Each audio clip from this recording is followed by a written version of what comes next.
Alors, bonsoir, on va essayer de parler de la paracha de Vaïtrana. Et il a prié, prié. Il a prié. Il a prié. Prié. J'ai prié, Et j'ai prié. Aline. Mais le sujet principal, bon, il y a le premier sujet, peut-être on va en dire quelques mots, et après, pratiquement toute la paracha, c'est très difficile, les parachutes de Devarim, de les résumer ou d'en faire. Mais là, on ne peut pas dire que ça ne parle pas d'un sujet particulier qui est le don de la Torah. C'est quand même l'essentiel même. Même quand on ne parle pas du don des 10 commandements, on parle quand même des 10 commandements et comment, et ça va être donc le sujet, c'est comment essayer c'est-à-dire que vous avez vécu les 10 commandements, vos parents ont vécu les 10 commandements, bon, ok, mais on ne va pas vivre les 10 commandements tous les jours. Bon, comment faire passer ça? Ça va être ça le sujet. Comment faire passer ça pour que ça devienne quelque chose de vivant, bien que ça n'ait pas lieu. Et il va y avoir donc un passage qui est le Shema Israël, qui est dans notre paracha, qui est censé représenter en fait les 10 commandements. Mais sans qu'on dise les 10 commandements. Sabi, tu m'entends? Voilà, oui. Sabi, écoute. Oui. Je vais refermer les micros. Voilà, puisqu'il y en a d'autres qui se sont allumés pendant ce temps-là. Et comment faire? En fait, c'est ça, peut-être c'est ça le but de tout le livre de Devarim. Il y a des choses qui se sont passées. Comment faire pour les rendre actuelles, bien qu'ils ne peuvent pas repasser sans arrêt. Voilà. Donc, c'est ça à peu près le sujet, à mon avis, de la paracha de Vaïtranan. Je vais commencer d'abord en disant quelques mots, si vous le voulez bien, par rapport au début de la paracha. Vaïtranan el Adonai ba'et ha'idemor. Alors, Moïse supplie Dieu de le faire entrer en Israël. Pourquoi? Pourquoi il fait ça? Parce qu'il a l'impression, comme on a dit la dernière fois, qu'il a laissé rentrer des gens en Israël. Puisque l'est du Jourdain a été conquis. Et donc il dit, ça y est, on a commencé, donc j'y suis. Aaron, par contre, est mort avant la conquête de l'est du Jourdain. Donc les deux avaient la même raison de mourir. C'était le fait qu'ils avaient fait à Mémériva avec le bâton. Bon. Donc c'est ça qui est rappelé comme raison pour laquelle ils ne peuvent pas rentrer. Aaron est mort c'est-à-dire avant la conquête de l'est du Jourdain.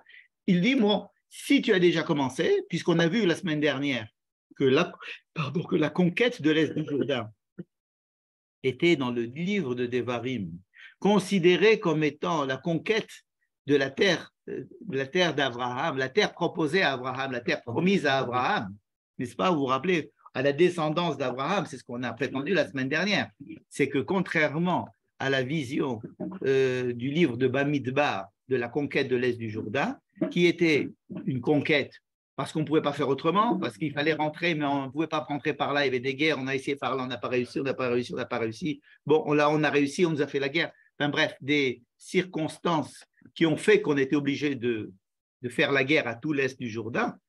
Et bien, dans le livre de Devarim, tel que c'est raconté la semaine dernière, ce n'est pas le cas. Dieu a voulu qu'on passe par là-bas pour qu'on puisse conquérir ces terres-là qui n'ont pas encore été finies d'être conquises par les enfants d'Abraham, à savoir Moab, Ammon et Édom ont déjà conquis leurs terres, et les trois, ce sont censés être les descendants d'Abraham, et il restait donc le Hémori et le Golan. N'est-ce pas? C'est ce qu'on a vu la semaine dernière. Et donc, l'ordre a été donné de conquérir ces terres, le Hémori et le Golan. Pourquoi est-ce que le Hémori vient maintenant seulement d'être conquis et pas par d'autres peuples avant? Parce que ça a été dit à Abraham aussi au moment de la Brit Ben Abetarim, je ne pourrai faire rentrer tes enfants en Israël que dans 4 générations au moins, après que le Hémori ait fait suffisamment de fautes pour qu'on puisse le renvoyer de là-bas. C'est-à-dire que le Havon à Hémori, on attendait qu'il... Donc il y avait une attente, on était en stand-by, le peuple d'Israël était en stand-by en Égypte jusqu'à ce que le Hémori ait rempli la coupe de sa faute. Et donc là, ils doivent conquérir le Hémori. Ils ont conquis donc le Golan en mettant des tribus là-bas. Ça veut dire que Moïse dit, Dans ce cas-là, c'est une terre que nous devons conquérir. On a conquis, donc tu as commencé. Tu m'avais dit que je ne pouvais pas rentrer dans la terre d'Israël, et voilà que je suis rentré. Donc maintenant que tu as commencé à me montrer, hein, je voudrais bien passer. Dieu lui dit non, pas question. Pourquoi? Pour des raisons différentes. Il a été enterré en Émorite. Il a été enterré à Moab. Alors, sur la terre de Moab, ce qu'on appelle de Arvot Moab, Moul Bet Peor, sur le mont Nevo, comme on dit. C'est juste en face du monde où on avait l'idolâtrie de Peor, justement, là où il y avait les Midianites. Bien. Mais il lui dit donc, arrête de me parler de ça, je ne veux pas. Tu ne rentres pas en Israël. Par contre, il lui dit, je vais te donner la possibilité, tu vas monter, voilà, allez Rosh Pisga, donc je ne te laisse pas rentrer, c'est fini. Bon. Et arrête de me parler de ce sujet, mais il lui dit, tu vas monter sur la montagne qu'il appelle Rosh Pisga. Cette fois-ci, il ne l'appelle pas Har Nevo, il ne l'appelle pas Moab, il l'appelle Rosh Pisga, c'est-à-dire une montagne qui est une Pisga. Pisga, c'est-à-dire un sommet. À partir de ce sommet, on pourrait théoriquement en avoir un joli panorama. Et tu vas voir, tu vas lever les yeux, Sa'enecha, Yama vetzafona vanekva vetemana ou mizracha. Et ça nous rappelle des choses qui ont été dites à Abraham aussi. Et tu vas voir de tes yeux, mais tu ne rentreras pas. Alors, c'est ce qu'en général, on dit, tu vas le voir et tu ne vas pas y rentrer. C'est devenu une expression, même en français, voir la terre mais ne pas y rentrer. Comme tu dis, c'est un peu vache. De quoi il s'agit? Est-ce que Dieu veut lui faire encore plus mal ou pas? Ou alors, est-ce que c'est vraiment ce que Moïse voulait? En fait, il faut se rappeler de ce que Dieu a dit à Abraham, en fait. Et de savoir que lorsque Dieu a dit à Abraham, je te donnerai toute cette terre-là, il lui a fait donc une alliance, il lui a dit, il va falloir que tu lèves tes yeux, Vesa Enecha, lève tes yeux et regarde la terre, exactement les mêmes terres, car je la donnerai à toi et à ta descendance. À toi et à ta descendance. Ce qui fait qu'il y a un ordre donné à Abraham de faire cela. Ensuite, en même temps, il lui dit, tu vas marcher sur la terre, et parce qu'en marchant sur la terre, je vais te la donner. Je répète, il lui donne deux ordres. Un, tu vas voir, nord, sud, est, ouest, parce que c'est une terre, je vais te la donner à toi et à ta descendance. Ensuite, il va lui dire, tu vas marcher sur cette terre, parce que c'est à toi que je vais la donner. Et donc, on déduit qu'il y a deux choses, deux conquêtes de la terre. Il y a une conquête, il y a une appropriation par la vision. Tu vas voir la terre et en la voyant, elle sera à toi et à ta descendance. C'est-à-dire que c'est une vision qui ne permet pas seulement à Abraham d'être acquéreur de la terre, mais à sa descendance aussi. Mais il y a une deuxième chose à faire, c'est d'y aller et de s'installer. Tu vas aller, tu vas marcher. Et là où tu vas marcher, ça va être à toi. Il n'y a pas la descendance cette fois-ci. Et cette fois-ci, elle n'a pas la descendance. Pourquoi il n'y a pas la descendance? Parce que la descendance doit marcher. Eux aussi, oui, ils doivent marcher. Alors, eux aussi, ils doivent voir et marcher. Qu'est-ce que ça veut dire conquérir? Alors, qu'est-ce que c'est que la conquête par la vision et qu'est-ce que c'est que la conquête physiquement? La conquête par la vision, c'est et c'est pas simplement regarde, mais lève tes yeux, ça veut dire il faut qu'il y ait une vision, justement, comme on dit en français, voir loin, savoir de quoi il s'agit, pourquoi, avoir une vision de l'appropriation de la terre. C'est-à-dire que ce n'est pas une question de conquérir la terre pour la conquérir et l'habiter. Ça ne suffit pas. Il faut aussi avoir une vision, il faut savoir de quoi il s'agit, savoir pourquoi on va être là, pourquoi il y a ça. C'est-à-dire la signification même et avoir une vision au long terme de la possession de cette terre. Avoir cette terre, pour avoir cette terre, cela ne suffit pas. Il faut donc la voir.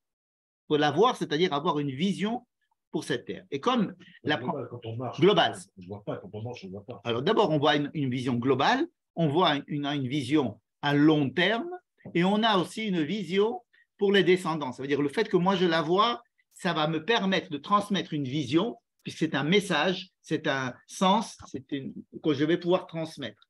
À partir du moment où on a, par exemple, un dirigeant qui sait où on va, ça va, on est rassuré. Il y a le dirigeant qui sait où on va. Après, on y va. Pardon? Alors, ce qui est fait avec Moshe, c'est exactement la même chose. Il va lui dire, Josué va rentrer sur cette terre et lui, il va marcher et le peuple va rentrer. Il va y avoir un passage qui va être répété plusieurs fois dans le livre de Devarim qui dit Kol hamakom asher tidror kaf raglechem lachem netativ. Au bol lachem idié. Ça veut dire que l'endroit où vous allez mettre les pieds, il sera à vous. À qui il parle? Il parle aux enfants d'Israël. Il parle aux gens qui doivent habiter l'Israël. C'est-à-dire que la voir de loin et se dire et l'embrasser de loin comme on embrasse une mezouza, ça n'est pas suffisant.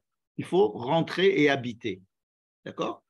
Alors, il y a ici, il va dire, à ce stade, il va lui dire, je te donne la moitié de la conquête de la terre par ta vision. C'est-à-dire que Moïse, il va avoir cette satisfait, c'est de se dire que tu vas rejouer l'alliance qu'il a faite avec Abraham en la regardant avec les mêmes mots qu'il avait utilisés pour Abraham.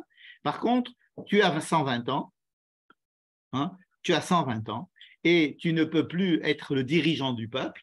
Alors le Midrash va dire, ouais, bon, tu sais quoi, mais laisse-moi rentrer quand même, laisse Josué être le chef, moi je serai son ministre des... Il lui dit, non, ça ne marche pas d'être...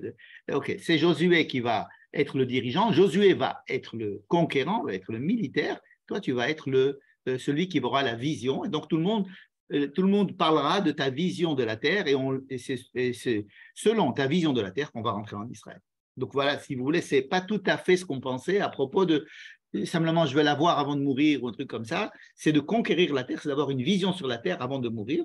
Et c'est pour ça que Moïse va dire au peuple, c'est à cause de vous cette histoire. Pourquoi? Il dit parce que si on n'était pas obligé de rester 40 ans dans le désert, je n'aurais pas eu 120 ans, j'aurais eu 80 ans. J'aurais été plus jeune et j'aurais pu rentrer en Israël. Et donc, c'est à cause de vous qu'on a retardé et que maintenant, je me retrouve à 120 ans, qui est la limite d'âge. Et donc, Dieu lui dit, lève les yeux, et donc ça nous rappelle ce qui s'est passé avant. Vous voyez qu'il y a beaucoup de similitudes entre le livre de Devarim et le livre de Bereshit. Vous voyez que c'est le seul livre qui est en rapport avec le livre de Bereshit. Vous avez remarqué que dans les autres livres, on ne parle pas, pratiquement pas, de tout ce qui s'est passé dans le livre de Bereshit. On ne parle pratiquement pas des Havot. C'est Dieu qui doit informer Abraham, Vaïra, El Abraham, El Israël, El Yaakov, El Shaddai, Ushmer, Naïlo, Nadati, Lahem, dans la parasha de Vaïra dans Shemot. Mais il n'y a pas de référence, si vous voulez, à la vision globale. Alors pourquoi? Parce que le livre de Devarim, il remonte plusieurs étages en au-dessus de la contingence et il essaye de voir une vision globale de l'histoire, comme on a vu la semaine dernière. Et donc, ça fait référence automatiquement à la vision globale qui existait déjà dans les promesses des patriarches. C'est pour ça qu'il y a souvent un aller-retour entre le Sefer Devarim et le Sefer Bereshit d'Afka. Bereshit, c'est pas évidemment avec les autres, mais avec le Bereshit. Voilà. Donc ça, c'est le premier sujet. Et pourquoi est-ce que Moshe nous raconte cette chose-là?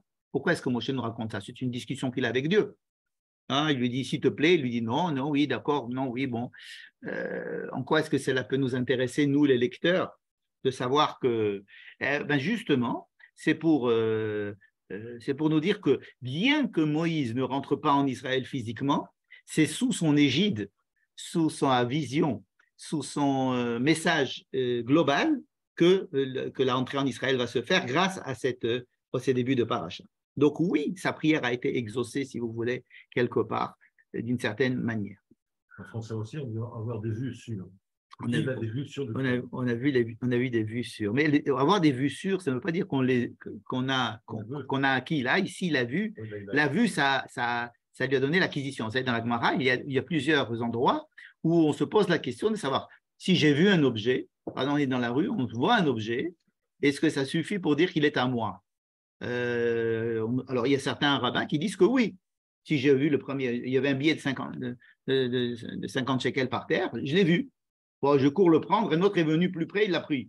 Mais je l'ai vu en premier. Donc, je le vis en premier, est-ce que ça fait que qu'il est en ma possession. Ou l'autre qui dira non, c'est le fait que je l'ai pris dans la main qui fait la chose. Au niveau de la halakha, c'est le fait de le prendre dans la main. C'est pas possible parce que s'il est difficile de prouver, etc. Mais oui, et puis de voir, par exemple, j'ai vu, on lui dit non, il faut prendre, il faut que tu fais un kinyan avec un machin, en prenant avec la main quelque chose, ou bien même au mariage même, on demande souvent qu'il y ait quelque chose qui soit pris dans la main, quelque chose, un kinyan.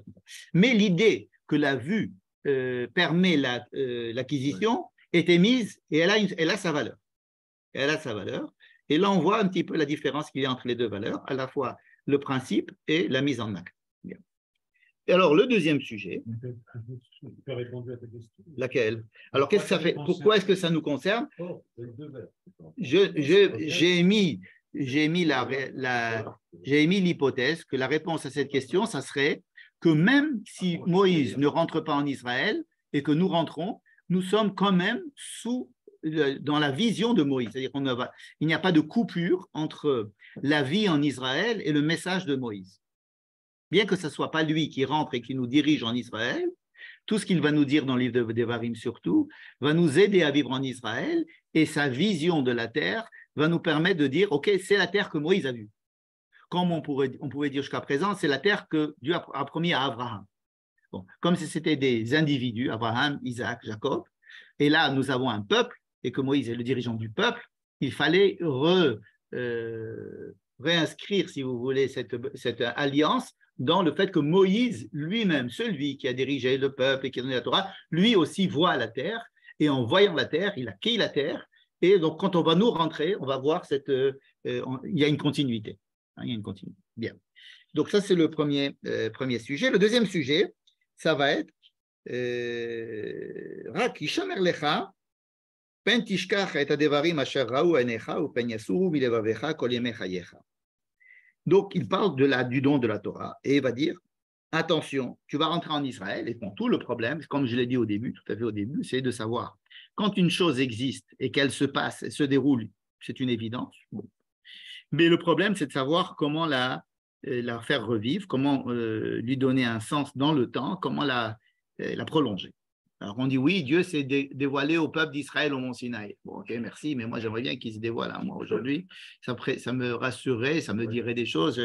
Ok, d'accord. Ben non, il ne se dévoile pas. Et qu'est-ce qu'il faut faire? Ben, il faut de père en fils raconter et se rattacher à ça. C'est tout le problème de Moïse. Parce que qu'est-ce qui est sous-jacent ici? C'est la mort de Moïse. Moïse, il dit tout ça avant de mourir. C'est-à-dire qu'il sent sa mort venir. Comment c'est? Prochaine. Puis venir ses enfants, on leur parlera sans témoin. Ça veut dire que qu'est-ce qui se passe quand on va mourir? On sent plus la mort et on s'imagine l'absence et on se dit qu'est-ce qui va se passer après? Et donc, il a encore la responsabilité du peuple et il sait qu'il doit leur donner des messages, qu'il doit leur parler, qu'il doit leur faire vivre des choses, puisque c'est lui qui les a vécues avec eux. Il va essayer on appelle ça des remontrances, ou bien des paroles un petit peu dures, ou des paroles un petit peu qui va parler à leur cœur, si vous voulez, pour essayer de leur faire vivre quelque chose. Comment de faire? Par exemple, vous avez la mitzvah de Shema Israël, Ve'ahavta et Adonai Elohecha. Comment c'est possible de me demander d'aimer quelqu'un, d'aimer quelque chose, hein, Ve'ahavta. C'est exactement le même problème de savoir les ha'amim croient, mais j'aime ou je n'aime pas. Tu ne peux pas dire et tu aimeras. Pas? Ou alors Dieu s'est révélé. Oui, mais ce n'est pas révélé à moi. D'accord? Donc tout ce problème, c'est de savoir comment Moïse va parler pour essayer de transmettre un message, ce n'est pas assez fort. C'est pour essayer de faire une relation entre le cœur et l'esprit. Avec des choses qu'il va dire, avec des mots d'esprit, des mots qui sont dits, des paroles que l'on peut comprendre peut-être, qui sont dites avec le cœur, certes. Comment est-ce qu'elles peuvent rentrer dans le cœur pour modifier ou pour influencer nos sentiments et pas simplement notre intellect. Donc c'est pour cela qu'il va raconter à nouveau l'histoire des 10 commandements. Et il va nous raconter ce qui s'est passé pendant les 10 commandements. Pendant pas les 10 commandements eux-mêmes, il va parler, il y a les 10 commandements qui sont dits, mais il va raconter ce qu'on appelle le Ma'amad Har Sinai, c'est-à-dire tout ce qui se passe autour du 10 commandements, c'est-à-dire comment ça s'est passé. Donc, je vais vous lire quelques versets qui sont judicieusement choisis, évidemment, je ne veux pas tout lire, pour vous montrer la différence qu'il y a avec le même événement qui est relaté dans la paracha de Yitro, et là-bas, on va voir les différences. Et si on voit les différences, peut-être qu'on aura une chance de comprendre quel est l'intérêt de le raconter une autre fois ici. C'est-à-dire dans quel esprit il va nous le dire. Donc, je commence comme ça. Mi goy kadol ushmartem va'asitem ki chotmatrem ou vinatrem. Vous allez suivre tous les préceptes parce que c'est ces préceptes et c'est ce qui fait votre différence avec les autres peuples. Hein, vous allez écouter ce que j'ai à vous dire, écouter les paroles de Torah parce que c'est ça qui fait votre sagesse et votre plus-value, c'est votre plus-value par rapport aux autres. Et vous êtes obligé d'avoir une plus-value. On en a parlé déjà que le peuple d'Israël n'a pas d'existence officiellement, théoriquement, physiquement, biologiquement, socialement. Il n'a théoriquement aucune raison d'exister dans le monde. Le peuple d'Israël, et parce qu'il y a les 70 nations, et lui. Hein, et il doit sans arrêt mériter son existence. Il doit se battre pour son existence. Son existence et pour sa terre et pour tout. Donc, il a besoin d'avoir des outils qui vont faire qu'il a une plus-value. C'est-à-dire, si je ne suis pas en train de mettre en valeur ma plus-value, je disparais. C'est embêtant, mais c'est comme ça. C'est-à-dire que c'est une illusion de croire que nous sommes un peuple comme les autres peuples, comme les Suisses sont en Suisse ou les Allemands sont en Allemagne ou les Marocains au Maroc.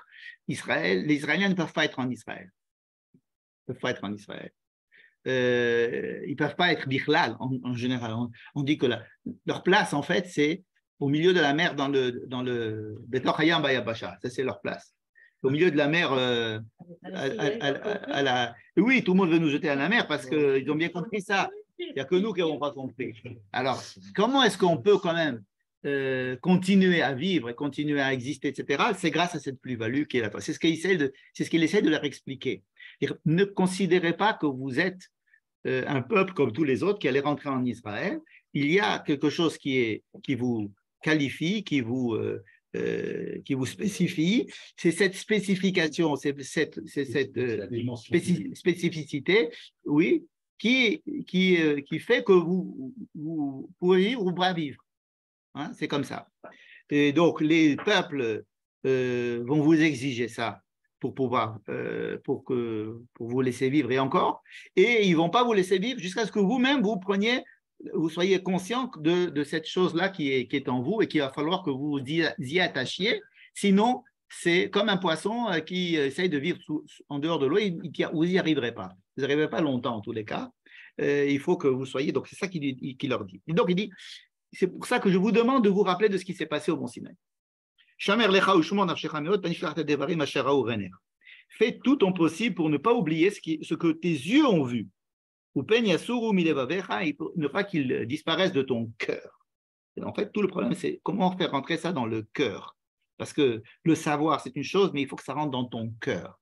Et le problème du maître ou de l'enseignant, c'est d'essayer de faire rentrer les choses dans le cœur de ses élèves, et que ça ne reste pas, comme il disait avant, ça rentre dans une oreille, ça sort de l'autre, ça reste écrit, ça reste dans des livres qu'on embrasse, qu'on fait, mais il faut que ça rentre dans le cœur. Tout le problème du cœur, c'est le cœur de la paracha, vraiment, et c'est Upen Yasurum Ilevavecha, et Kol Yemechayecha, tout le temps que tu vivras.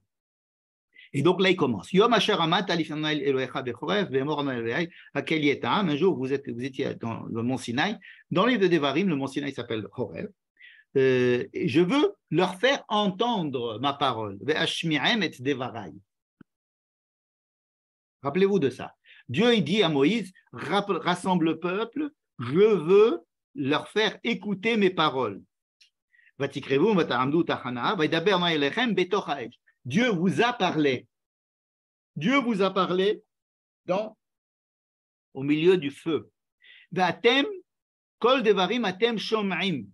Bon, vous n'avez pas vu. Alors, le problème de leur dire cela, il y a toujours, quand on parle d'une chose, il y a toujours le danger l'autre pendant, c'est-à-dire de ne pas exagérer. Hein, si je vous dis, par exemple, il est bon d'aimer, eh bien, sachez que trop aimer non plus, c'est pas bon. Hein? Donc, il y a toujours, quand on insiste quand on va dans une direction, il y a tout de suite, on essaie de montrer les problèmes que cela peut engendrer. Par exemple, dans les 10 commandements, vous avez Anochi Adonai Elohecha asher hotzetira me'eretz Mitzrayim. Bon, ça va, c'est clair. Non, tout de suite, on va utiliser deux dibrot. Lo yeye lecha Elohim apam, lo ta'asu lecha pesel. Mais comment tu me dis, c'est moi, ça va, c'est moi, non? Non. Dès que je vais te dire c'est moi, tout de suite, tu vas utiliser ça à mauvais escient. Tu peux utiliser ça à mauvais escient en pensant que tu as maintenant le bon Dieu dans la poche, que tu peux l'utiliser, que c'est un outil, que c'est quelque chose que tu connais, que c'est quelque chose avec lequel tu peux négocier, c'est quelque chose qui est… Alors, donc, ne fais pas de moi une idole. Ne fais pas des idoles du genre, je vais fabriquer une statue, je vais me dire bonjour madame. C'est de moi, ne fais pas une idole de moi. Vous savez, donc la avodat Hashem et la avodat Zara, c'est quelque chose d'extrêmement proche. Donc, tout de suite, dès qu'il va dire Anochi Hashem, il va dire Lo yelecha Elohim acherim, alpanaï sur ma face. Et là aussi, il leur dit voilà, vous avez entendu Dieu. Seulement, attention, vous n'avez rien vu. Alors, quelle différence? Vous n'avez rien vu. Vous n'avez rien vu, ça veut dire n'en faites pas, ne prenez pas des photos, ne prenez pas des clichés, ne rejouez pas ça comme un événement qui s'est passé et que l'on peut donner on peut faire un reportage dessus et s'y référer sur le plan de la vision. Pourquoi?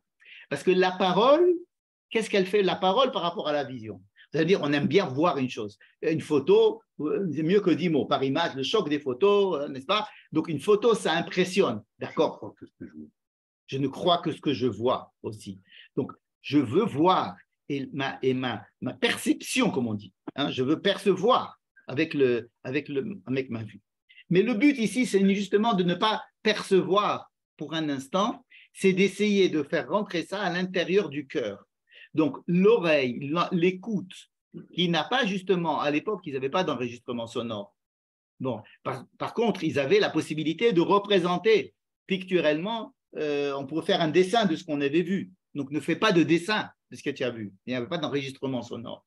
Par contre, l'enregistrement, la shmira, c'est quelque chose qui est beaucoup plus profond et qui a plus de chances de toucher le cœur que la vue qui est reliée plus au cerveau, c'est-à-dire à l'intellect.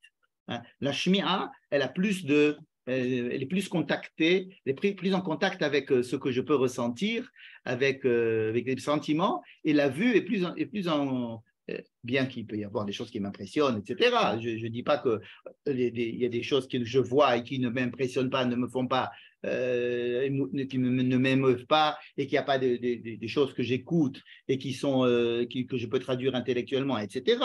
Mais l'idée de la shmira ici, c'est essayer de rentrer quelque part d'imperceptible, de pas figer.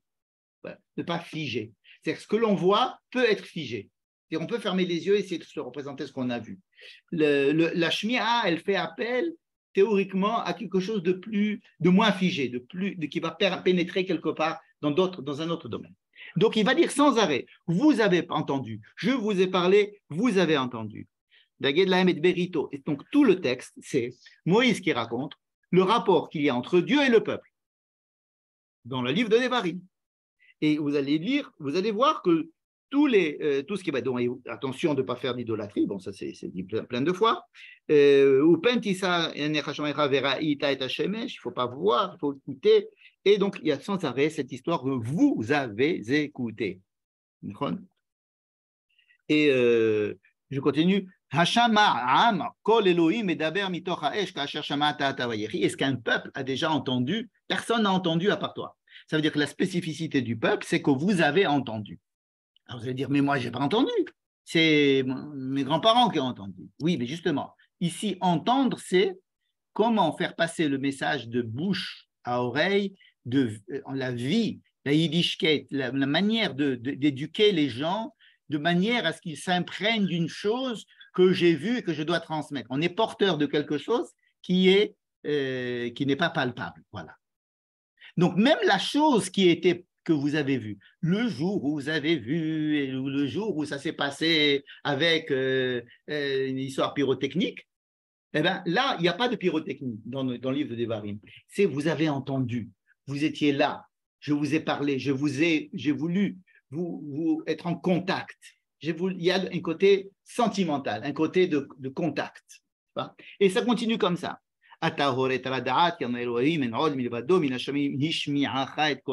Tu as entendu, tu as entendu, tu as entendu, tu as entendu. N'est-ce pas? Panim befanim, ça va être dans le verset numéro 4 du chapitre 5. Panim befanim diber Adonai immachem. Face à face, Dieu a parlé avec vous dans la montagne. Alors, tous ceux qui sont imprégnés du texte de Yitro ont déjà ont déjà relevé les différences énormes qu'il y a. Qu'est-ce qui se passe dans Yitro? D'abord, dans Yitro, il n'est pas le peuple, c'est vrai que ils sont là, mais en fait, l'histoire, c'est Moïse et Dieu. C'est Dieu et Moïse. Le peuple n'a pas le droit de le voir. Bon, on ne peut pas le voir, mais on l'entend. Ils ont vu, par exemple, ils ont vu la montagne, ils ont vu le feu, ils ont vu comment est-ce que Dieu s'est révélé avec de la fumée et du feu au milieu. C'est comme ça que Dieu se révèle. Du feu et de la fumée au milieu. Donc, mais ils ont vu les colottes, on dit qu'il y a des choses qu'ils ont vues. Mais dans le Devarim, comme vous avez vu, il y a écrit que vous avez entendu, et le but c'était que vous entendiez, et tout le texte de Devarim, c'est Moïse qui raconte la rencontre extraordinaire qu'il y a eu entre qui? Entre Dieu et Moïse. Entre Dieu et le peuple. Tandis que dans Yitro, ce n'est pas ça. Dans les petits détails, on voit la différence. C'est entre Dieu et Moïse. C'est Dieu qui dit à Moïse, monte, viens, redescends, dis-leur, repousse-les, ramène-les, dis-leur, machin. Et qu'est-ce qu'ils ont entendu là-bas? Rien. Ils n'ont rien entendu. Presque rien. En tous les cas, ce n'est pas dit qu'ils ont entendu quelque chose. Même quand il y a écrit Vaidaber, Elohim, et Devarim, les morts, même quand il y a le fameux verset qui précède les 10 commandements dans la paracha de Yitro, il y a écrit Vaidaber, Elohim, et Kol Devarim Aele. Mais à qui? Il n'y a pas écrit à qui. Il a dit, il a parlé. Hein? Mais au début, Vayavo Moshe, Vaikra, Likizikne Israël, Vayasem, Ifnem, et Kol Devarim Aele. Dieu dit Vaikra Elav, Adonai Minahar, les morts. Je suis en train de lire dans Yitro. Kotomar le Bet Yaakov et Taged l'Ibné Israël. Toi, tu vas aller leur dire. Atem Reitem et Asheres, vous avez vu tous les miracles que je vous ai fait en Égypte. Veratam Shamot Ishmeu Bekolu Shmatem et Breti Vitem Lit Segulav Kolamim. Je veux vous faire vous un peuple particulier avec un rapport particulier avec moi. Veratem Tiulim Mamlichet Kom de Kadosh et la Devrim Asher Tedaber et Israël. C'est ça que tu veux que tu ailles leur dire. Va leur dire. Et alors, Yavo Moshe, il est parti, il leur a expliqué. Le peuple répond à Moïse, oui, Moïse, il revient à Dieu, lui dit d'accord, ils ont dit d'accord, et Dieu dit, moi, je vais venir te rencontrer, toi, Moïse, au milieu de la nuée qui est sur le mont Sinaï, et je vais te dire les choses. Et même après, on a dit que le peuple lui-même, il disait, moi, on ne veut pas écouter, on veut que toi, tu parles et pas Dieu. C'est écrit d'ailleurs même à la fin. ויאמרו אל משה דבר אתה עמנו ונשמע ואל ידבר עמנו אלוהים פן נמות, נכון? ויעמוד העם מרחוק ומשה ניגש אל הערפל אשר סביב. Bref, de quoi il s'agit dans Yitro? Pourquoi Dieu se révèle? C'est dit, c'est écrit. Il y a un passage qui le dit. ויאמר אדוני אל משה הנה אנוכי בא אליך בענן, מה עבור ישמע העם בדברי עמך, וגם בך יאמינו לעולם. Voilà pourquoi est-ce que je fais toute la révélation du mont Sinaï. C'est dit dans Yitro, au début de Yitro. Voilà, je viens sur la montagne, au milieu de la nuée, ba'avou, afin que yishma ha'am bedaberi imach, que le peuple entende maximum ce que je te dis à toi. En tous les cas, qu'ils se rendent compte qu'il y a quelque chose de particulier qui se passe entre toi et moi. Voilà ce qui se passe dans Yitro. Et pourquoi? Afin qu'il te croit. Ça veut dire que le but, si je caricature, le but de Yitro, c'est que les gens croient en Moïse. Alors que dans notre paracha, le but, c'est que le peuple croit en Dieu. Et c'est logique si on y pense. Ils sont là, ils voient, tout est là, ils voient, il n'y a pas de problème. Ils ont vu la mer, le traversée de la mer, ils ont vu tout ce qui se passait, ils ont vu plein de choses. Et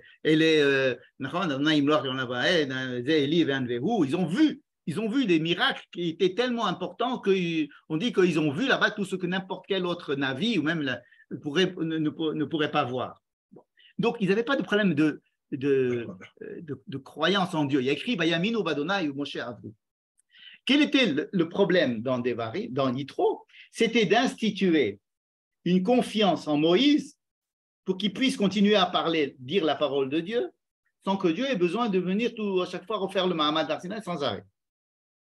Donc Moïse était au début de son chemin. Ils avaient des doutes envers lui au début, il ne le prenait pas, il s'est imposé Moïse grâce à Aaron, etc. Il y avait des problèmes de foi entre le peuple et Moïse. Après, ils ont fait le veau d'or, etc. Il y avait un problème assez complexe, hein, ambivalent. Et donc, Dieu a dit, je viens sur le mont Sinaï, je te parle, et je leur montre que je te parle pour qu'ils croient en toi. D'accord? Mais ici, 40 ans après, c'est fini cette histoire. Ils ne sentent plus Dieu tellement comme ils l'avaient senti au mont Sinaï. C'est une génération qui n'était pas forcément pendant la traversée de la mer, ou alors ils étaient des bébés. Il est censé parler une génération autre, différente. Dans tous les cas, il parle à toutes les autres générations qui viendront après, à toutes les autres qui n'ont pas vécu ça. Alors, ils sont proches de Moïse, parce que Moïse est là, il a 120 ans, il les accompagne, c'est lui qui leur parle, ils sont proches de Moïse. Comme on dirait, on est proche des rabbins, on est proche des gens qui vont nous enseigner la Torah, on est proche de la Torah, on est proche du livre de la Torah, on est proche de toutes ces choses-là. Parce que ça, on les a.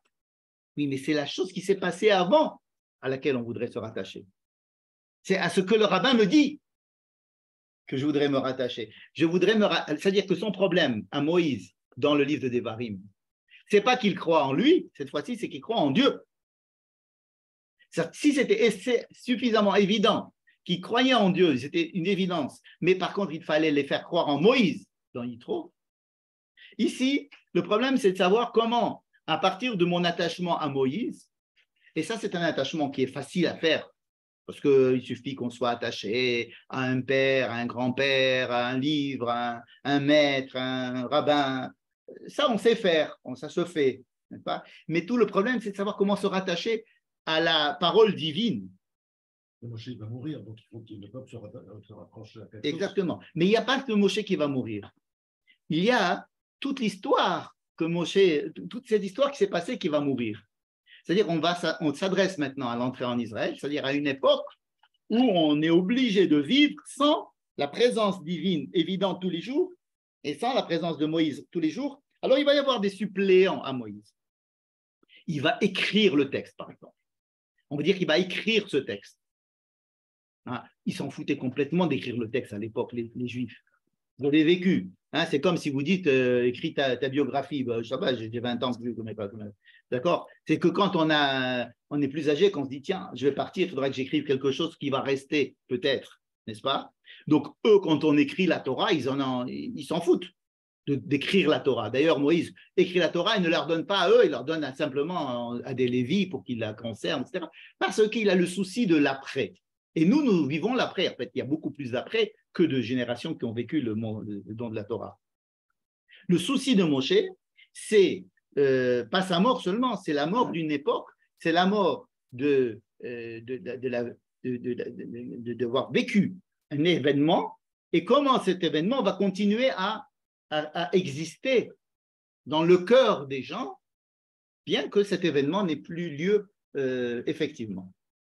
C'est le problème de toute personne qui veut. C'est la mémoire, c'est le problème de la mémoire en général. À quoi vivre s'il n'y a pas de mémoire et quoi mettre dans la mémoire puisqu'il n'y a plus de vécu. Donc, raconter, comment est-ce que...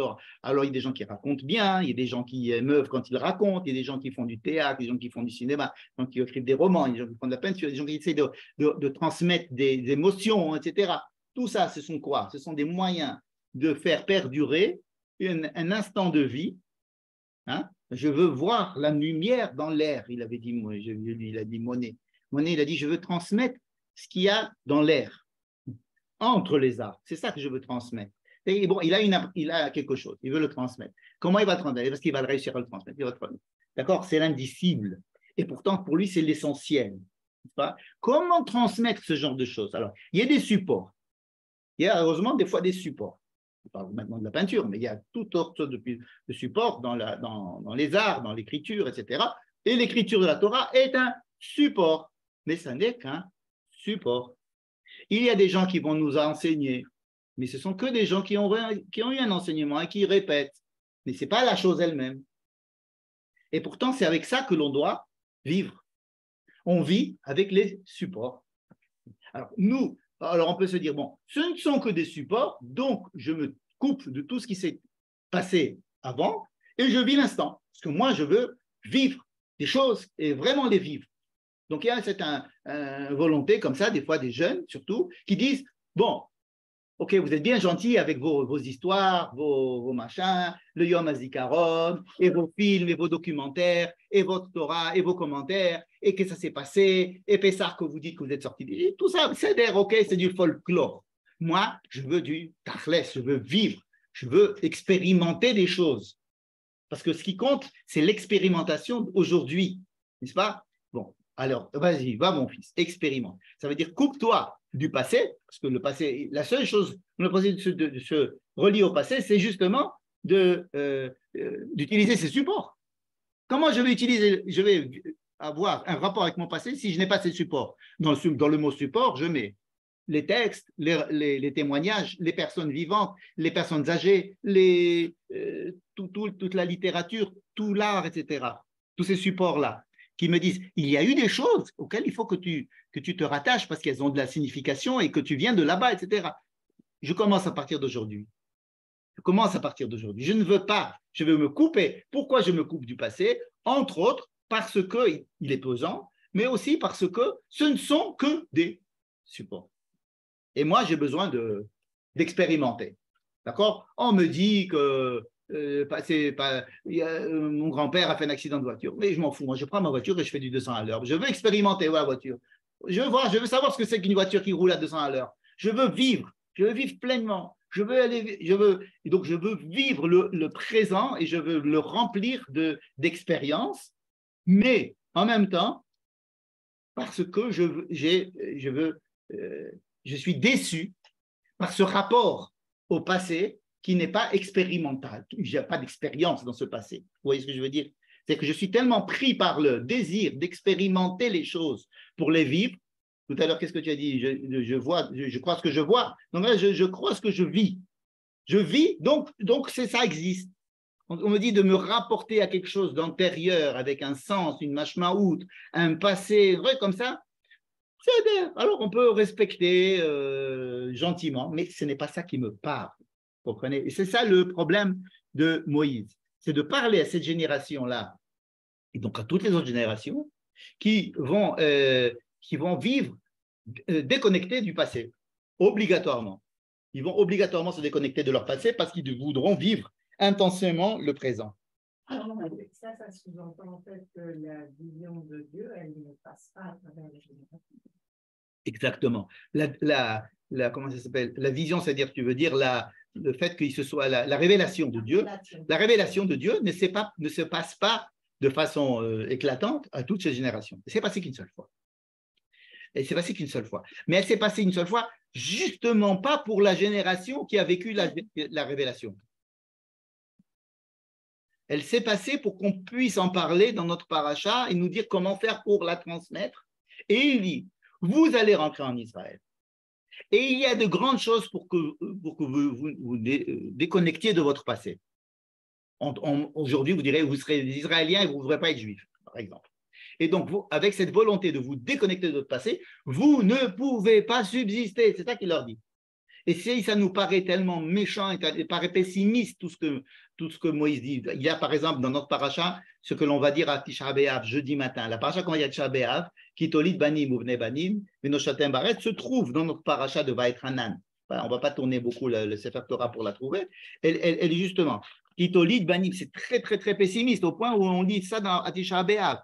Tu vas rentrer, tu vas avoir des enfants, tu vas avoir des maisons, tu vas avoir une voiture, tu vas avoir un Kartis Ashraï, tu vas avoir des trucs, tu vas avoir et tu vas oublier. Alors, comme on dit ça, tu vas oublier. Tu vas oublier le passé. Parce que c'est prévu, c'est normal, c'est humain. C'est humain. Et tout le problème de Moïse, c'est d'essayer de comment faire pour vous toucher. C'est pour ça que elle est à Devarim. Comment il va nous toucher? Comment est-ce qu'il va réussir à nous toucher? Pour faire rentrer ces paroles à l'intérieur de notre cœur, pour qu'il reste dans notre cœur en permanence. Alors, il va peut-être y avoir d'autres moyens du genre des guerres, du genre on va sortir de guerre, peut-être des gens qui vont nous unir, des choses qui vont nous ébranler. Mais ce n'est pas toujours ça. Ce n'est pas la vie normale. La vie normale, c'est que vous allez oublier complètement. Vous allez vivre comme des Suisses en Suisse ou bien des Norvégiens en Norvège. Et ça, et il leur dit, c'est pas possible. Vous êtes des poissons, vous ne pouvez pas vivre en dehors de l'eau. C'est pas possible. Pas possible. Et c'est ça son souci. Et donc, c'est pour ça qu'il va nous dire, là-bas, c'était pour croire en moi, mais maintenant vous croyez en moi. Mais maintenant, mon problème, c'est que vous croyez en Dieu. Alors oui, Dieu vous a parlé, vous avez entendu. Il va dire des choses que là-bas, il n'y avait pas écrit. Là-bas, il n'y a pas écrit qu'ils ont entendu Dieu. Mais ici, il y a écrit Panim befanim diber Adonai imachem bahar. C'est une phrase qui est. Si ce n'était pas écrit, on n'aurait jamais dit qu'elle était écrite, cette phrase. On aurait dit non. Panim befanim, il a parlé à Moïse. À qui il a parlé vis-à-vis? Non, ici, c'est Panim befanim diber Adonai imachem bahar. Je pense qu'il le voyait, on l'entendait, mourir. Nachon. Ici, Nachon. Mais il y a écrit que si on le voit, on meurt. Alors là, on dit, vous avez entendu. Alors ici, la description est complètement inversée. Vous comprenez? Vous comprenez qu'elle est inversée. Alors qu'on relate les mêmes événements. Hein, comme on a vu dans la partie de Devarim déjà, 3 événements relatés de manière très différente. Et on a essayé de voir pourquoi. Donc ici, pourquoi est-ce que cet événement est relaté de façon tellement différente? Parce que le but est totalement différent. On ne raconte rien dans la Torah pour nous raconter ce qui s'est passé objectivement. Rien n'est objectif dans la Torah. Il n'y a pas de description d'un événement qui soit objectif. Il a automatiquement une signification, un message, il veut nous apprendre quelque chose, il veut nous impressionner quelque chose. Michel, et moi j'ai l'impression que c'est presque un sens inverse. Quand on lit Info, ça parle beaucoup plus, à mon avis, au cœur. Quand on regarde le Marim, c'est une répétition, c'est un peu intellectuel. Tu as tout à fait raison. C'est-à-dire que, waouh, Matan Torah de Yitro, Kolot ou Brakim, Hanan Kaved Alahar, Kol HaShofar Oler Vechazek Meod, Moshe Idaber Elohim Yiranen ou Bekol, tout le monde se lève, on a tous la chair de poule. Ici, il nous raconte les choses un petit peu de façon banale, un petit peu de façon moins high. Il nous raconte les choses un petit peu, mais il insiste beaucoup sur justement, parce que, encore une fois, l'expérience, le high, la chose elle-même, hein, elle a un impact au moment où elle se passe. Et comment revivre cette chose-là, ça va toujours être fade par rapport à la chose elle-même, c'est évident, puisqu'on va l'étudier, on va la transmettre, on va la répéter, il va y avoir une histoire de kvirut, il va y avoir une histoire de répétition, et c'est évident, tu as tout à fait raison, ça a l'air plus fade, justement.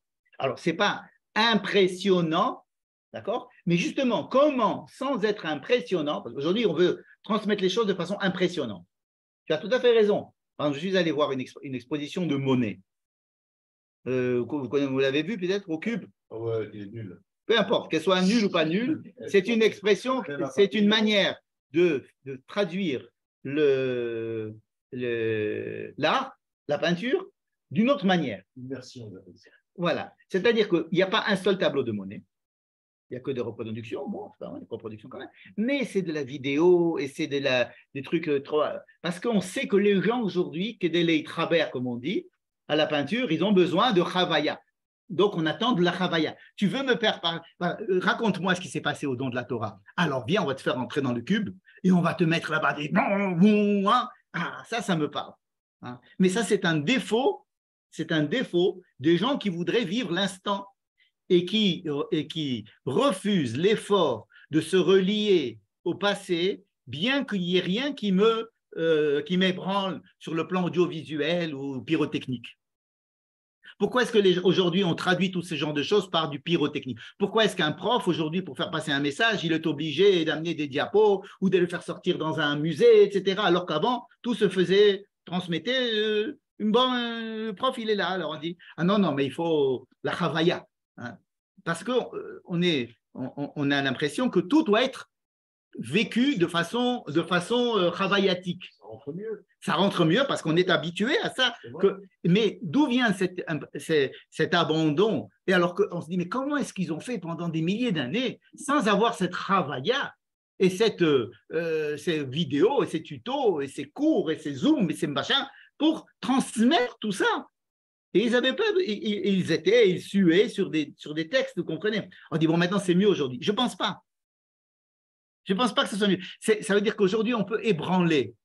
Moïse aurait pu nous ébranler ici en nous racontant, comme tu dis Alain, en nous racontant, mais vous savez que les anges du ciel sont descendus et que ça a été, tous les astres se sont arrêtés. Il aurait pu nous refaire un petit peu le jeu de Yitro. Il ne le fait pas intentionnellement parce qu'il veut nous toucher, il veut que les choses rentrent comme l'eau qui va lentement pénétrer, user une pierre et rentrer à l'intérieur et pas avec un grand torrent. Il ne faut pas que ce soit l'émotion, il faut que ce soit la raison. Exactement. Il faut que la raison puisse intervenir sur l'émotion. Il veut que la manière de parler, la manière de transmettre, la manière de vivre les choses puisse transmettre ces choses-là. Et c'est vrai qu'aujourd'hui, on est impressionné par Yitro et on n'est pas impressionné par Va'et Hanan. Mais c'est pour ça qu'il y a une grande coupure dans la transmission de la tradition. Parce qu'on dit, OK, maintenant tu me parles, tu me dis, imaginez la Haggadah de Pessah. Ouais, bon, c'est passé, maintenant on fait la Haggadah de Pessah avec une vidéo et avec une représentation théâtrale, ça va nous faire parler, etc. C'est pas, à Pessah d'Afka, c'est une bonne idée. À Pessah, c'est une bonne idée de faire une représentation théâtrale. Mais on ne fait pas Pessah tous les jours. Qu'est-ce qu'on fait tous les jours? On fait Kriyat Shema. Shema Israël. Shema Israël, c'est gnangnan. C'est pas un truc qui va vous faire danser la Java. C'est gnangnan. Voilà ce que nous dit. Lire le Shema Israël matin et soir. Quelque chose d'assez dur, rude, sec, surtout pour des générations comme aujourd'hui. Je vous dis, j'ai décrit les générations d'aujourd'hui, je m'y mets dedans, comme une génération qui n'est sensible qu'au zbeng, comme la manière extraordinaire de me... C'est-à-dire, moi, je suis repu de toutes les informations et de toutes les connaissances. Je suis dans mon fauteuil. Allez-y, essayez de m'émouvoir, mes enfants. Alors, il y a des gens qui vont essayer de venir m'émouvoir.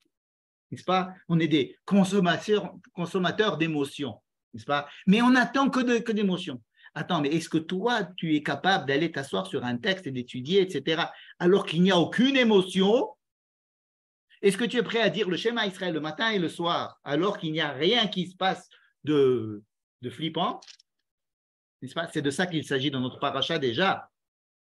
C'est pour ça que Moïse, il dit, mon problème, c'est de vous faire croire en Dieu, et je ne suis qu'un support, et je ne laisserai que des supports. Et les supports, par définition, c'est bête et méchant, c'est gnangnan, c'est triste, c'est méchant même, surtout dans nos générations à nous, où on a besoin d'avoir et on se dit que dans toutes les réunions pédagogiques, à chaque fois qu'on veut prendre comment enseigner, hein, c'est surtout pas de dire aux gens, apprenez les tables de multiplication par cœur ou bien apprenez les tables de La Fontaine. C'est non, table de La Fontaine, mais alors on va leur faire un truc énorme qui se rappelleront toute leur vie. On va leur mettre un corbeau, un renard et on va les mettre dans le corbeau et ils n'oublieront pas le corbeau et le renard. Alors, c'est vrai qu'on a réussi à leur faire rentrer le corbeau et le renard dans la tête, d'accord, mais on leur a enlevé cette capacité qu'à l'être humain, avec du labeur et avec du gnangnan et avec de la hatmada, ce qu'on appelle de la knaya, hein, la kvirout, de faire rentrer les choses. Hein. On veut des choses qui nous émeuvent en permanence. Alors, c'est beau au moment de l'émotion. C'est un grand défi fait aux enseignants. Alors, allez, vous avez un sujet, comment vous allez le faire passer? Alors, vous allez danser sur la table pour faire réveiller les gens et le faire, d'accord? OK. Mais ça transforme des élèves qui ne pourront maintenant avoir des connaissances, être sensibles à des choses, que lorsqu'ils seront émerveillés, qu'ils seront… Vous comprenez le problème? C'est un gros problème. C'est un très gros problème. Nous sommes confrontés, à mon avis, aujourd'hui à ce problème-là dans l'enseignement et dans le… je vais vous faire passer une information sensationnelle. Ou bien, nous avons dans la rédaction une information très importante, mais nous n'avons pas de photo. Ah ben, on ne peut pas la faire passer. On ne peut pas la faire passer. Vous n'avez pas une photo, hein? Le président de la République est mort. Vous avez une photo du président de la République, bon, très bien, alors on peut la faire passer. Imaginez qu'on n'ait pas de photo du ministre qui est mort, ben on ne va pas le faire, on va pas, parce qu'on ne peut pas dire quelque chose s'il n'y a pas derrière un clip vous voyez ce que je veux dire? Si je veux faire passer une fausse information, elle va passer si elle est sensationnelle, parce que je vais frapper les esprits avec quelque chose de fort, avec un truc sur YouTube, et ça crée une dépendance à ce genre de stimulation telle qu'on n'accepte plus des informations ou des connaissances qui n'ont pas ce genre vous voyez? C'est pareil aussi pour la relation amoureuse. Si on me dit sans arrêt que la relation amoureuse, c'est du zbang tous les jours, eh bien alors je vais être très déçu de la quotidienneté de ma relation amoureuse. Parce que si tout le monde me raconte des choses extraordinaires, si je vois des choses extraordinaires en permanence, et qu'il n'y a que ça qui vaut le coup d'être vécu, donc je n'aurai plus envie de travailler dans le yom-yom, hein, Vedata hayom, Vedata hayom, vashevota elevavecha, ki almaïou Elohim. Il y a des choses qui sont, le schéma Israël le matin et le soir, il n'y a rien de plus gnangnan. Hein? Aujourd'hui, on va vous dire comment vous allez faire passer l'idée de schéma Israël. Ah ben, on va essayer de leur dire de se mettre sur une jambe et d'essayer de se tenir en équilibre pendant qu'ils disent ça, pour que l'équilibre, alors la sensation d'équilibre, il faut apprendre à être en équilibre sur une jambe le plus longtemps possible. Vous allez apprendre ce que c'est que la hardout du corps. Et donc, j'imagine, j'invente en ce moment, vous comprenez? Non, n'aie pas peur de dire que les choses, elles sont moins waouh, mais il faut qu'elle rentre avec une certaine, avec des substrats qui ne sont pas forcément des substrats tout le temps extraordinaires. Je voulais raconter une anecdote. Ouais. Ma mère, Mamie Papa, elle a eu l'Alzheimer, elle a dégringolé. Une des rares choses qui lui restait, elle était capable de réciter le Corbeau et le Renard. Le Corbeau et le Renard, elle le rappelle, oui, oui.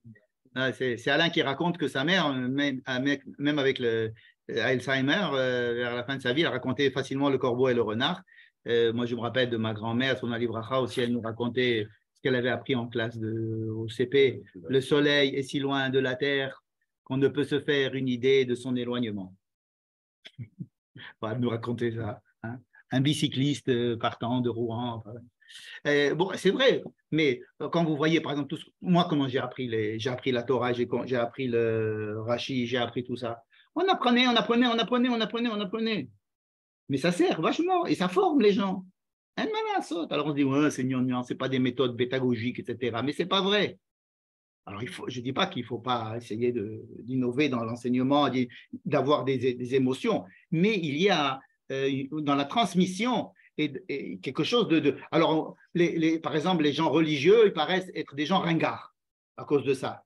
Pourquoi? Parce que ce sont des gens qui répètent les mêmes choses, les mêmes messages, et donc ils sont ringards. Ils ne sont pas progressistes.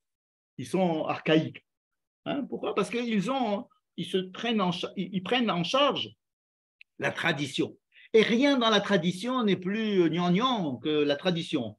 Alors, on leur demande d'essayer de faire des efforts, de faire un petit peu de tradition, un petit peu d'effet. Ok, d'accord. Mais si on n'a pas compris le message de base, qui est que Dieu vous a parlé, il vous a parlé, et moi, je suis qu'un intermédiaire. Moi, ce n'est pas le issue maintenant. Moi, je suis que le substrat. Ce que j'essaye, c'est de vous faire comprendre que Dieu est intéressé par vous. Comme une relation amoureuse. Qu'est-ce qui fait que, après tant d'années de mariage, on va dire, voilà, c'est écrit, je t'aime, aime-moi. Ve'afta et Adonai Elohecha. Rosenzweig, il dit, qu'est-ce que ça veut dire? Ve'afta et Adonai Elohecha. Qui peut me demander d'aimer quelqu'un d'autre? La personne aimée seulement. Celle qui t'aime, elle va te demander de t'aimer. La demande d'une personne qui t'aime, qui te demande de l'aimer, ça parle. Moi, le père, il ne peut pas dire aime ta mère, ou bien aime Dieu, ou aime ton prof. Il n'y a que la personne chez qui je vois l'amour envers moi qui a une chance de m'émouvoir pour que l'amour puisse aller en retour. C'est le seul cas qui peut exister. Mais on ne peut pas donner l'ordre d'aimer. Quand on me dit Ve'afta, oui. Ve'afta et Adonai Elohecha, c'est une preuve d'amour de Dieu. Ve'afta lereacha kamocha, ça veut dire que tu t'aimes, tu dois essayer d'aimer l'autre comme tu t'aimes. Ah oui. Comme tu t'aimes toi, tu peux. C'est-à-dire, prends la source, c'est d'aimer l'autre. Et après, l'autre, il va t'aimer. Il peut. C'est-à-dire que quand je te dis aime, ce n'est que la personne qui vraiment aime et qui voudrait que l'autre l'aime aussi. Ce n'est pas réciproque forcément. Mais c'est la seule chose qui pourrait peut-être agir, qui pourrait avoir un effet peut-être. N'est-ce pas? Alors, il y a une deuxième méthode. Et ça, c'est la méthode de Moïse, c'est d'essayer par l'étude, par le substrat de l'écriture, par le substrat de la parole. Veshinantam levanecha, tu dois parler à ton fils, tu dois parler à tes élèves, avec le panim el panim, savoir que tu peux rencontrer le visage de Dieu chez chaque personne qui est en face de toi. Toutes ces choses-là, ce sont des choses qui peuvent transformer une idée, un ordre, une injonction intellectuelle en un sentiment.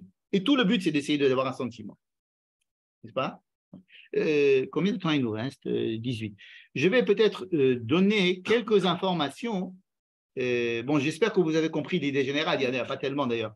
Le schéma Israël, c'est exactement ça. Hein. C'est Veyadata ayam vashevota elev avecha. Ce sont les phrases qui sont dites dans le Mahamad Arsinaï qui sont résumées dans Shema Israël. Et qu'est-ce qu'il y a dans Shema Israël? C'est pas regarde Israël, c'est écoute Israël. C'est l'écoute, c'est-à-dire comment faire rentrer ça dans ton cœur, n'est-ce pas? Bon. Alors, je vais donc le schéma Israël, c'est prendre les 10 commandements et tout ce qui s'est passé aux 10 commandements et d'essayer de le rendre kavua. Hein? Quand on monte chez Dieu, il y a un midrash qui dit que lorsque l'âme remonte chez Dieu après la mort, Dieu pose certaines questions. Entre autres, il y a Haïm kavata aritim la Torah. Est-ce que tu as fixé des moments pour étudier la Torah? Il n'y a pas écrit est-ce que tu as compris la Torah. On ne te fait pas un examen de Torah. On te dit pas explique-moi cette sougia dans le Talmud. On te dit est-ce que tu as fixé des moments d'étude? Ah oui, c'est-à-dire fixer des moments d'étude. Alors pourquoi fixer des moments d'étude? Étudie, mais pourquoi fixe? Est-ce que c'est kavata et tim la Torah? Ça veut dire, je reviens à cette histoire d'avoir un seder, de se mettre dans une discipline. Hein. En fait, il y a dans la tradition beaucoup de disciplines. Et aujourd'hui, on est friand de tout ce qui sort de la discipline, tout ce qui est waouh. C'est-à-dire que les enfants, vous leur dites, ce Shabbat, on va lire les 10 commandements à la Torah. Ils disent, ouais, d'accord, mais à Yitro, ils viendront. J'exagère. Je veux dire, à Yitro, c'est formidable, les midrashim et les anges. Et machin. Tandis que Vaïtranan, il nous raconte ça, par hasard, il nous raconte ça. Alors, qu'est-ce qu'il nous raconte? Les 10 commandements avec une nouvelle version. Et bien, il faut être fort pour mettre les 10 commandements, des choses qui ont été écrites dans la pierre, nous donner une autre version de ça. Ça veut dire que l'intérêt de la transformation pour que les gens y soient sensibles est plus important que la vérité historique, comme ce qu'on a dit tout à l'heure. Alors voilà, par exemple, bon, les 3 premiers, c'est Anochi, Hashem, Shabbat. On va prendre par exemple Shabbat. Shabbat, par exemple, il y a beaucoup de différences dans Shabbat. Il y a écrit par exemple Shamor et Yom HaShabbat et Kadesho. Il y a pas écrit Zachor et Yom HaShabbat et Kadesho. n'est-ce pas? Zachor, on dit que c'est. En fait, la première version de la loi, c'est la version idéale. C'est comme ça. Par exemple, Shabbat, tu dois t'en souvenir. Bon, c'est tout, c'est Shabbat. C'est comme si on vous dit, bon, il faut faire Shabbat. Oui, mais c'est jamais gentil, mais explique-moi comment. Alors là, on explique Shamor, c'est la mitzvot lota, tu n'as pas le droit d'allumer, tu n'as pas le droit de trier, tu n'as pas le droit de faire des tous les embêtements qu'il y a dans le truc de Shabbat, c'est Shamor. Zachor, c'est tu mets une jolie veste, tu mets un fait qui douche, tu mets une belle nappe, c'est tout des mitzvot assez, c'est Zachor, Shabbat. Tu fais Shabbat dans sa splendeur. Mais Shamor, c'est aller au turbin, c'est-à-dire faut préparer Shabbat avant, et puis après, tu n'as pas le droit d'allumer le téléphone, tu n'as pas le droit d'allumer la télévision, tu n'as pas le droit d'allumer le feu, tu ne peux pas fumer, etc. Et ensuite, après, il va dire, pourquoi tu fais Shabbat? Parce que Dieu t'a fait sortir d'Égypte. Alors que dans les premières versions, c'était quoi? Parce que Dieu a créé le monde. Alors nous, dans le Kiddush, qu'est-ce qu'on fait? On dit les deux. Zecher le Maaseh Bereshit, Zecher le Tziat Mitzrayim. On relit les deux, comme Shamor, Vezachor, Bedibur, Echad. On va dire les deux. Quelle est la différence entre les deux? Il n'y en a pas. Dire que Dieu a créé le monde en 6 jours et qu'il a créé le 7e jour un moment de se séparer, d'être en décalage avec les 6 pour pouvoir réfléchir aux 6 et vivre dans un décalage, c'est comme sortir d'Égypte. C'est sortir de l'esclavage, de la régularité des 6 jours pour me sortir de là et d'y réfléchir. La sortie d'Égypte est aussi difficile que la création du 7e jour par Dieu. C'est le même but. Bon, alors, la première truc me dit, c'est comme Dieu a créé le monde. Mais moi, je n'étais pas là au création. Alors, je vais t'expliquer un petit peu mieux. C'est comme quand on est sorti d'Égypte. Ah, ça, je comprends mieux. C'est que moi, il est plus terre à terre. Ou bien il va leur dire, honore ton père et ta mère. Bon, ça, il avait déjà dit dans la première version. Hein. Afin que tes jours s'allongent. Ça, il avait dit aussi dans la première version. Et que tu te sentes mieux. Ça, il rajoute. Oui, Tavla. En quoi est-ce que c'est Itavlach? Il dit oui, on ne te demande pas de respecter ton père et ta mère pour leur faire du bien seulement. Ce n'est pas pour eux, c'est pour toi. Les Maran Itavlach. Et si tu n'as pas compris que c'est pour toi, bah, à un moment donné, tu vas arrêter de faire Kabbalah Tavir. Kabbalah Tavicha, les Maran Itavlach. Ici, on est beaucoup plus humain, on est beaucoup plus proche de la personne et on lui explique les choses beaucoup mieux. Moïse, il expliquait. Ou bien il dit Lotirtar, Velotinaf, Velotinaf. Il ajoute un vav à chaque fois. Au premier, il avait dit Lotirtar. Ne tue pas, ne commets pas d'adultère. Et c'est-à-dire, à chaque fois, c'est un pasouk. Lo tirtsar. Là, si c'est lo tirtsar, qu'est-ce que ça fait ce vav en plus? Pourquoi il y a un vav dans la deuxième version? Pourquoi un vav? Parce que les premières, c'est l'idéal, on a dit. Il ne faut pas tuer. C'est cuit les petits oiseaux. Ne tuer, personne ne doit tuer. D'accord? On ne tue pas. On ne tue rien. Quand tu marches par terre, attention de ne pas tuer les fourmis. Ne tue pas. Un ennemi vient te tuer, laisse-toi tuer. Il ne faut pas tuer. Hein? Ne tue pas. Je ne tue même pas l'envie d'aller coucher avec la femme de mon voisin. C'est une envie, je ne vais pas la tuer. C'est celui Ishbetia qui dit. C'est le rabbi de Ishbetia qui dit ça. Je ne vais même pas tuer l'envie d'aller avec la femme de mon voisin. Pourquoi? Parce que je ne vais pas tuer. Prenons ne pas tuer à l'extrême. Mais on peut faire des trucs terribles avec ne pas tuer. Ici, il dit non, ne pas tuer, et aussi, attention de ne pas aller avec la femme de ton voisin. Et aussi, c'est que toute loi, quand elle est prise toute seule, elle est très dangereuse. Alors, elle est vraie idéalement, mais tant que tu ne la tempères pas avec d'autres lois, elle est catastrophique. N'importe quelle loi peut être catastrophique.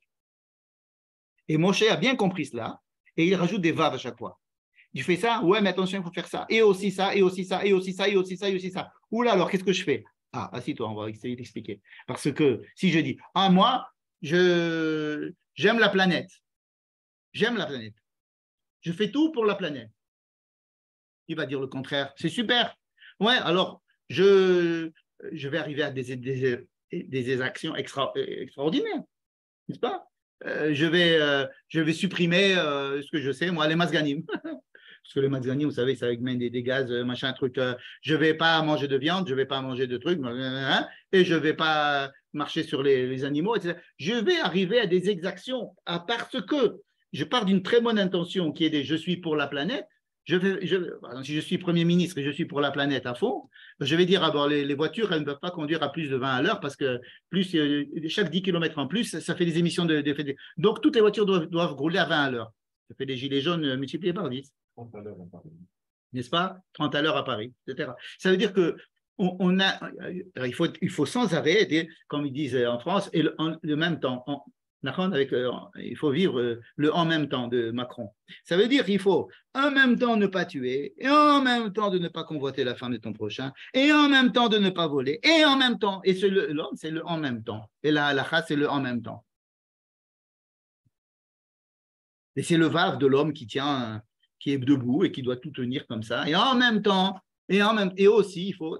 C'est ça il est beaucoup plus proche du côté humain, Moïse, dans sa deuxième version. La première version, c'est l'idéal. La deuxième version, c'est comment faire rentrer ça, parce qu'il faut faire rentrer ça dans la vie de tous les jours. Et donc, il nous responsabilise en nous demandant de prendre les choses et d'essayer de les faire coexister. Et ce n'est pas en les prenant jusqu'au bout chacune que l'on va arriver à quelque chose. Au contraire, tu vas les tuer elles-mêmes. La ahava, l'amour, peut arriver à l'inceste. La ira peut arriver à la panique, à la harada et tu peux tuer l'autre simplement parce que tu as peur de lui, il t'a rien fait. Donc toute mida, elle est bonne, toute mitzvah est bonne et mauvaise. Ça dépend dans quel cas. Donc il faut savoir prendre les choses et ce vav là est vachement important dans cette nouvelle version. Vous voyez? Donc voilà encore un exemple où Moshe essaye d'être le plus proche du peuple en étant proche des problèmes du peuple, surtout lorsqu'il va partir et qu'il ne leur restera plus que les substrats. Et il ne restera plus la chose elle-même. Mais nous vivons toute notre vie qu'avec des substrats. Nous avons l'impression que nous vivons la chose elle-même, mais en fait, ce ne sont que des substrats que nous essayons de faire revivre. Et l'essentiel, c'est de les faire entrer dans le cœur et ne pas les laisser dans l'esprit. Voilà. Donc, ça suffit pour ce soir. Mon cours vous est rentré dans le cœur directement. Mon cours vous est rentré dans le cœur. J'en suis fort aise. Il disait pourquoi on appelle ça Devarim. Devarim, c'est Kashim. C'est Mezazerim. Ça veut dire qu'une fois que Moïse a dit ça, on n'est plus les mêmes après qu'avant. C'est ça comme ça qu'on peut mesurer que c'est le livre de Devarim, mais pas un autre livre. Hein. Il y a ici, on dit aussi Lishmoa Bekol Hashem ou Lishmoa et Kol Hashem. Écoutez ce que Dieu a dit ou bien écouter Dieu parler. Lishmoa Bekol Hashem, c'est prendre le Shulchan Aruch et dire ça j'ai fait, ça j'ai fait, ça j'ai fait, ça j'ai fait, ça j'ai fait. Mais écouter la voix de Dieu, c'est autre chose. C'est voir la chose comme s'il nous parlait encore. Voilà. Avec plaisir. Bonne soirée. Moi, Michel, je peux te poser, j'ai 2 questions. Pardon, la semaine prochaine, si Dieu nous prête vie.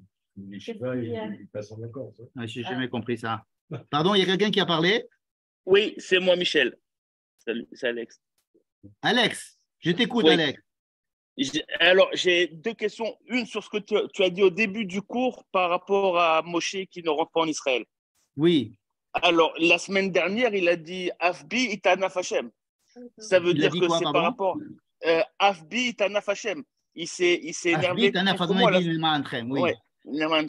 Donc, c'est pas par rapport. Donc, pourquoi il pensait avoir un passe-droit si il était inclus dans la faute? Ils s'en vont. Bien sûr. À bientôt. Bonne soirée.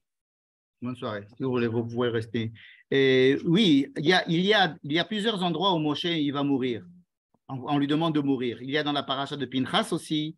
Il y a dans la paracha de Haazinu aussi. Et à chaque endroit, c'est différent. À chaque endroit, c'est différent. Les raisons de la mort sont différentes. Les buts de la mort sont différents. Il faut étudier ça en détail. L'endroit, notre endroit, nous, on va être Hanan, il est plus en rapport avec ce qui est écrit dans la paracha de Vayeler. Si tu veux étudier ça. Et à ce moment-là, la raison pour laquelle Moïse ne rentre pas en Israël, c'est parce qu'il a fait la faute de Memeriva. Alors que dans notre paracha, ce n'est pas le cas. Dans notre paracha, c'est plus Ani lo uchal latzet velavo, n'est-ce pas? Donc, il faut bien étudier tous les endroits où la question de Moïse, la mort de Moïse est soulevée. À chaque fois, c'est pour une raison différente. Ça va dépendre de la définition de la terre. Est-ce que la terre, c'est que la terre de Canaan? Est-ce que la terre, c'est toute la terre? Et dans tous les cas, il y a des réponses adaptées à chaque situation différente. Non, mais alors pourquoi il pense avoir un passe-droit par rapport à la génération qui ne rentre pas? Ah non, c'est pas un passe-droit. Il a dit, écoute, si déjà je suis rentré, que tu m'as déjà fait montrer la moitié de la terre, peut-être que tu as changé d'avis. Oui. Tu comprends? Donc, si je te dis, par exemple, à un gosse, tu lui dis, tu n'as pas le droit de manger un dessert. Aujourd'hui, tu es privé de dessert. Puis tu lui donnes une banane et puis tu lui donnes un sucre d'orge. Ah, il te dit, bah, écoute, étant donné que tu m'as donné la banane et le sucre d'orge, je ne peux pas avoir la glace aussi. Parce que j'ai vu que tu as rompu ton vœu. Tu comprends? Alors, il lui dit, non, non, non. J'ai gardé mon truc. C'est pour Eretz Kenaran que tu ne rentres pas et pour ça, tu rentres. Tu comprends? Ouais. Et Michel, je me permets une dernière question par rapport aux comparaisons entre les 10 commandements. Ouais. Alors, il y a un peu une contradiction parce que si tu dis que dans Yitro, c'est pour qu'ils aient confiance en Moshe et ici, c'est pour qu'ils aient confiance en Hachem, alors, et c'est dans Yitro, tu dis que ça allait de soi, tu disais à la fin croyait en Dieu. Ouais, tu vois. Il croyait en Dieu facilement. Il ne croyait pas en Moïse facilement. Ah, il croyait en Dieu facilement. Il croyait plus en Dieu qu'en Moïse. Oui, mais d'un autre côté, dans les 10 commandements de cette semaine-là, il faut, tu as besoin d'apporter plus d'arguments, lever, il faut plus de. Alors que dans Yitro, ça allait de soi. Ce ne sont pas des arguments, ce sont des explications. Comment mettre en pratique les choses? Ce n'est pas des arguments. Il ne veut pas leur démontrer l'existence de Dieu. Il veut leur expliquer comment mettre en pratique ce genre de choses. C'est pour ça qu'il y a lever. Il dit, vous n'arriverez jamais à faire les choses de façon absolue dans un seul domaine. Tu es obligé de prendre en ligne de compte beaucoup d'éléments à chaque fois que tu dois décider de la halakha. Tu ne peux pas décider que d'une seule mitzvah. Tu peux dire, il y a écrit dans la Torah cette phrase, donc je fais ça. Parce qu'il y a écrit plein de phrases, et les Chachamim, ils ont dit encore d'autres, plein de phrases. Il faut prendre tout en ligne de compte avant d'agir. C'est une explication, il n'a pas essayé de les convaincre. Alors que dans Yitro, ça allait de soi. Dans Yitro, c'est une déclaration.